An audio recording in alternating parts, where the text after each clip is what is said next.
From the PEP Radio Newsroom, we have this news about Trump's Department of the Interior. The Trump administration will pay $1 billion to a French company to walk away from 2 U.S. offshore wind leases as the administration ramps up its campaign against offshore wind and other renewable energy. TotalEnergies has agreed to what's essentially a refund of its leases for projects off the coasts of North Carolina and New York, and will invest the money in fossil fuel projects instead, the Department of Interior announced on Monday. The Trump administration has tried to halt offshore wind construction, but federal judges overturned those orders. Environmental groups denounced the TotalEnergies deal as an alternate way to block wind projects.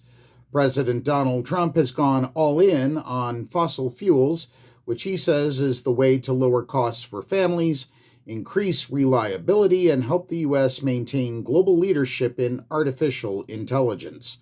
TotalEnergies has already paused its 2 projects after Trump was elected.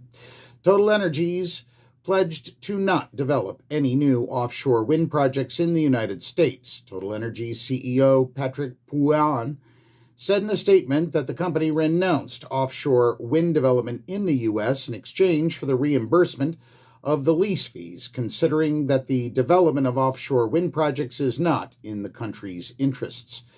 Pouyan said the refunded lease will finance the construction of a liquefied natural gas plant in Texas and the development of its oil and gas activities, calling it a more efficient use of capital in the United States. After it makes those investments, TotalEnergies will be reimbursed up to the amount paid in lease purchases for offshore wind, according to the Department of the Interior.